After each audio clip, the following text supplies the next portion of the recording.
Desde el cementerio North Sheen de Londres, un lugar alejado del centro de la capital británica, estamos delante de la tumba de Manuel Chaves Nogales. Manuel Chaves Nogales, nacido en Sevilla en 1897, y en Londres, muerto en 1944. La tumba no existe, realmente solamente hemos podido constatar que hay una pequeña lápida de pizarra, partida por la mitad, y que está inscritas prácticamente sus iniciales. Este es un homenaje que teníamos previsto como periodistas y sobre todo siguiendo la doctrina extraordinaria del descubrimiento o redescubrimiento de este gran periodista que fue Manuel Chaves Nogales, sobre todo gracias al esfuerzo investigador de Maribel Cintas con su extraordinaria biografía en 2 tomos y todo una labor de trabajo intenso, apasionado del compañero Antonio Manfredi Díaz. Es Luis Menéndez, viejo amigo y compañero de estudios en periodismo, que nos narra su visión frente a la tumba de Chaves Nogales en el propio cementerio hace muy pocos días. Como nos dice, es apenas una humilde pizarra rota por la mitad y solo con sus iniciales. Y nada más.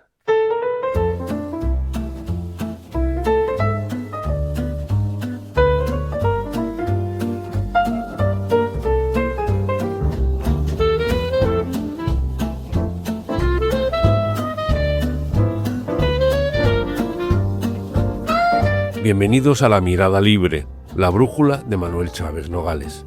¿Por qué leer y escuchar hoy a un periodista de 1930? Porque Chaves Nogales escribió sobre la Rusia bolchevique, sobre el ascenso del fascismo y el desgarro de la Guerra Civil Española, todo ello con una claridad que asusta. No lo hizo desde la barrera, sino desde el barro, con la premisa de que un periodista solo debe lealtad a la verdad y a sus lectores. Por lo tanto, este, señores, no es un podcast de historia del periodismo, es un ejercicio de supervivencia intelectual. En cada episodio vamos a rescatar sus crónicas, sus relatos, sus editoriales, para hacernos una pregunta incómoda. ¿Cuánto de lo que Chaves Nogales vio entonces está volviendo a ocurrir ahora? A través de la lectura de sus textos más emblemáticos, intentaremos reflexionar sobre el presente, porque la polarización nos puede estar cegando, porque la democracia es frágil, porque la soledad de quien decide no pertenecer a ningún bando empieza a ser preocupante. Bienvenidos.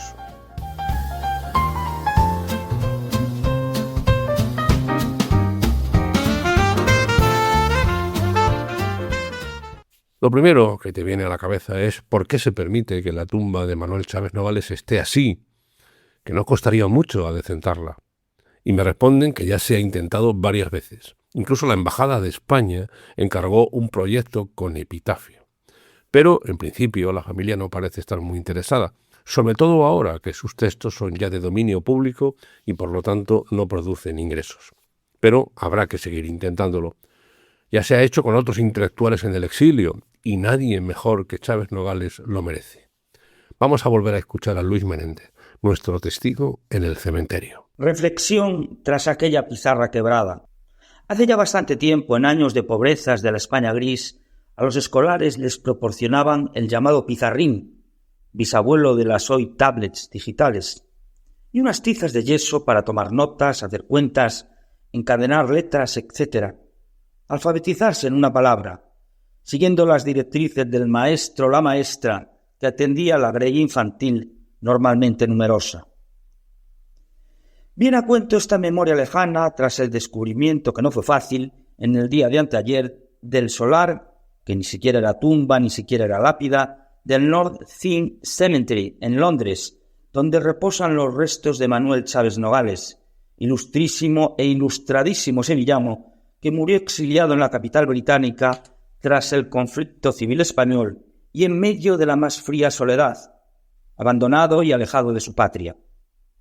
Nada ni nadie sabía dónde reposaba, no había referencias, solo alguna indicación vaga en Internet. Fue gracias a 2 muchachos del Servicio Municipal del Campo Santo que llegamos casi intuitivamente al lugar. Allí estaba un pizarrín, quebrado por el medio, pero en el que se podría leer M.CH.N. Sevilla 1897, Londres 1944. Unas iniciales y fechas, nada más. Allí al fin presenté mis respetos al gran periodista olvidado, sepultado por el tiempo y la ignominia, depositando un bolígrafo en el pizarrín quebrado. La dolorosísima biografía vital que sufrió Chávez Nogales después de la infancia feliz, correteando por el machadiano patio donde madura el limonero, es de las que provocan escalofríos y trasladan la imagen de la supremacía de la ignorancia y la violencia contra las mentes cultas, sensatas y civilizantes. Pero quiero mejor aquí destacar su profesionalidad como periodista, que acudió a los sitios para verificar la información que recibía frecuentemente mediatizada por unos y por otros. Porque en tiempos de escasez logró que sus iniciativas triunfaran en diversas publicaciones republicanas, algunas de las cuales dirigió, sobre todo fue un gran prolífico redactor de a pie. No se conformó con lo que le contaban del fascismo o el comunismo. Se fue al corazón de la Rusia de los kolhós a finales de los años 20 para escribir reportajes como Un pequeño burgués en la Rusia roja o Lo que quedó del imperio de los zares y finalmente Una bolchevique enamorada, donde analizó los pros y los contras de la revolución y criticó sistemáticamente la censura, la violencia o el totalitarismo. Pero también, en ejemplar contraste, viajó a Alemania y a Italia, donde enviaba jugosas crónicas que se publicaron en España y Latinoamérica. Así nos describe cómo se vive en los países del régimen fascista, donde fue fiero defensor de la libertad y la democracia frente a la intolerancia. Pero también tuvo una vertiente como audaz reportero llegando a las primeras líneas, allí donde estaba la noticia, ya sea para conocer a los exiliados en Francia de la dictadura de Primo de Rivera en el año 1928, trabajo que por cierto fue censurado, o conocer in situ las revueltas de la Revolución de Asturias del 34, indagar sobre la fortaleza del Frente Popular y el anarquismo en Cataluña, así como analizar el catalanismo, o sin dudar, defender la candidatura del gallego Valle Inclán a la Academia de Bellas Artes de España en Roma.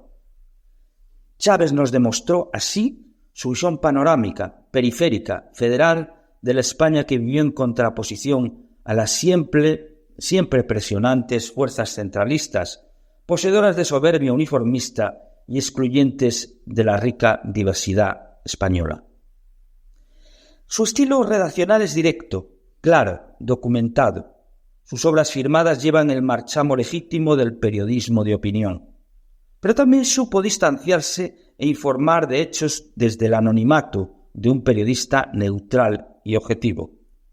Tenía claro el servicio público de una profesión, así como su sentido de responsabilidad, defendiendo la ética y la deontología, la verdad, en una palabra, frente a los bárbaros de la manipulación. Impulsó otro valor clave, a mi juicio, el del asociacionismo, la unidad de los periodistas, con su impulso a la creación de la Liga de Periodistas. Y otro dato ejemplar, premonitorio, profético, del que hoy adolece todavía en buena medida la España ensimismada: su falta de vocación exterior, internacional. Chávez entendía que era un gran vacío cultural que impedía el desarrollo y las relaciones. Por ejemplo, con la enseñanza de idiomas, en la que siempre nos aventajaron vecinos portugueses o italianos. Para finalizar, su espíritu aventurero, sangre que debe correr siempre por las venas de quien se considere periodista vocacional. No dudó en subir a dudosos artefactos voladores en 1928 para obsequiar a sus lectores con su deliciosa vuelta a Europa en avión. Manuel Chávez Nogales, un ejemplo indiscutible para las nuevas generaciones de periodistas. Sacrificó su vida por una profesión en la que creyó como baluarte de la democracia y de la libertad. Y escuchemos ahora un texto del autor. La fuente es un texto de 1924, narraciones maravillosas y biografías ejemplares de algunos grandes hombres humildes y desconocidos. Yo lo he extraído del volumen de La bolchevique enamorada y otros relatos. En concreto me refiero al relato titulado En la necrofilia, que nos habla Chávez Nogales de su abuela, del dolor de su muerte y cómo lo vivió él. Y por eso nos vamos a preguntar también qué sintió el periodista en el exilio cuando una dolencia gástrica que le venía avisando desde hacía mucho tiempo le llevó a una peritonitis que hoy, por cierto, se habría curado en horas, pero que se lo llevó a la tumba. ¿Sintió lo mismo que nos va a decir en este texto sobre la muerte de su abuela?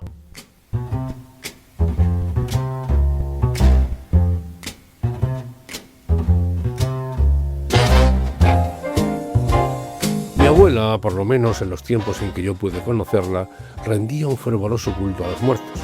¿Acaso esta necrofilia fuese en ella una pasión puramente senil, ya que, según noticias que posteriormente pude adquirir, la bendita señora había tenido en su juventud otras muchas pasiones bien distantes de su final preocupación, aunque de la intensidad con que amó la vida pudiera deducirse exactamente su extremada consideración a la muerte? Cuando le llegó la hora, mi abuela se murió. Yo, que aquella noche andaba desazonado al advertir la proximidad de la intrusa, estuve largas horas en acecho y pude seguir paso a paso la agonía de la pobre abuela. Fue una verdadera agonía. Su resistencia física era grande y luchó a brazo partido con la muerte.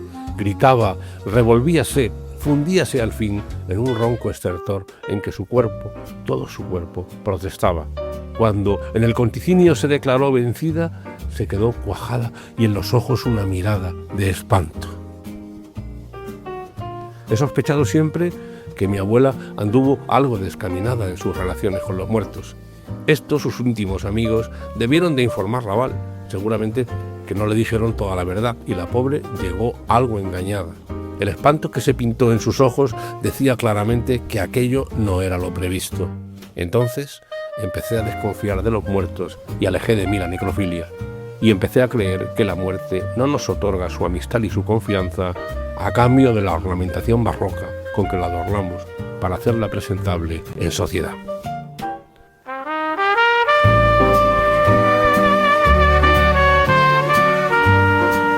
Hasta aquí el texto de Chávez Nogales. Solo, sin su familia, murió acompañado de unos pocos amigos. Se fue en una primavera de 1944. Pocas semanas antes del desembarco en Normandía, que fue el 6 de junio. Una reflexión lúcida sobre la soledad del individuo ante el fin. Y sí, como bien dice él, de nada nos sirve la ornamentación barroca, por mucho que entonces, y también hoy y ahora, pongamos lacitos al momento final, que a todos nos va a llegar.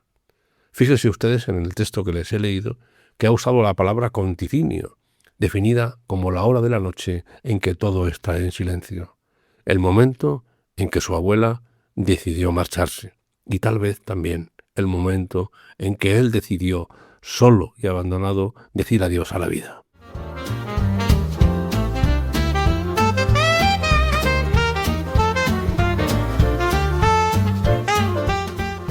Pues hasta aquí este podcast, La mirada libre de Manuel Chávez Nogales. Soy Antonio Manfredi, estoy a su disposición en el correo electrónico antoniomanfredi@gmail.com o en el propio hashtag en @AntonioManfredi1959.